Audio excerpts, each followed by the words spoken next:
دفعہ ایک teacher class میں آتا ہے اور کلاس میں آنے کے بعد بچوں سے کہتا ہے کہ آج میں آپ کا ایک ٹیسٹ لوں گا اور وہ پوری کلاس ایک ٹیسٹ لینا ہے. اس ٹیسٹ کے بعد آپ لوگوں کو میں انتہائی اہم بات سمجھاؤں گا. اس نے سارے بچوں کو ٹیسٹ کا پیپر دے دیا، ایک ایک بچے کو ایک ایک پیپر دے دیا. یا بچوں نے پیپر دیکھا تو وہ پیپر جو ہے وہ مکمل صاف تھا. اس پہ ایک چھوٹا سا بلیک سرکل بنا ہوا تھا، ڈاٹ سا بنا ہوا تھا. اس کے علاوہ وہ بالکل صاف تھا. تو ٹیچر نے بچوں کو اس سے پوچھا کہ کیا سب کو جو ہے وہ پیپر مل چکا ہے؟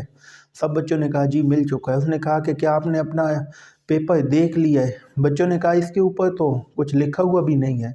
کہا بڑے غور سے اس کو دیکھو. انہوں نے کہا اس کے اوپر تو صرف ایک ڈاٹ لگا ہوا ہے، ایک سرکل لگا ہوا ہے، اس کے علاوہ تو اس کے اوپر کچھ بھی نہیں لکھا ہوا.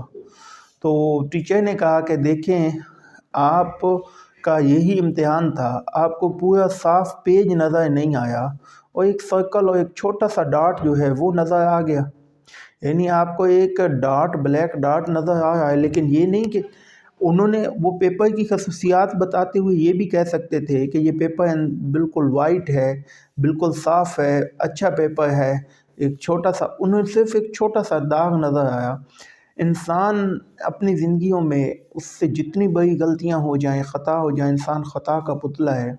وہ کبھی بھی اپنی غلطیوں کو نہیں پہچان سکتا.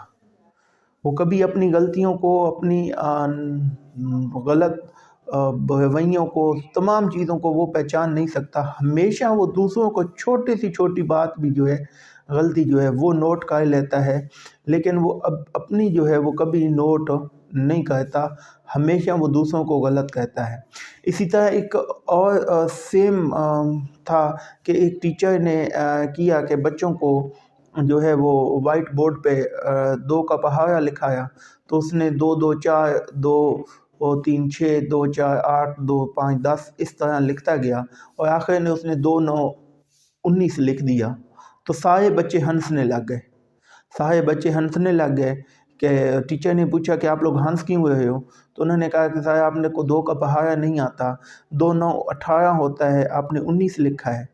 تو ٹیچر نے کہا کہ دیکھیں میں نے 9 چیزیں صحیح لکھی ہیں اور ایک چیز غلط لکھی ہے. آپ لوگوں کو وہ میری غلط چیز نظر آ گئی ہے اور 9 صحیح نہیں نظر آئے. یہ میں نے جان بوجھ کے لکھا ہے آپ کو سمجھانے کے لیے کہ ہمیشہ دوسروں کی غلطیوں پہ نظر نہ رکھیں، دوسروں کی غلطیوں کا نہ سوچیں، اپنی غلطیوں پہ سوچیں اور ان کو صحیح کرنے کا.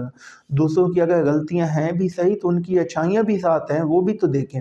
جو انسان اس بات کو پہچان جاتا ہے، جو اپنی غلطیاں پہچان جاتا ہے، دوسروں کی غلطیاں نوٹ کرنا چھوڑ دیتا ہے، وہ کامیاب ہو جاتا ہے. بلکہ میں تو کہتا ہوں جس انسان نے اپنے گناہ، اپنی غلطیاں پہچان لی اور ان کو صحیح کر لیا، وہ اللہ کی ولیوں کی لسٹ میں شامل ہو جاتا ہے. لہٰذا اپنی غلطیوں کو پہچانیں، اپنے مسائل کو دیکھیں، دوسروں کی غلطیوں کو نہ دیکھیں، دوسروں کی غلطیوں کے ساتھ ان کی اچھائیوں کو بھی یاد رکھیں.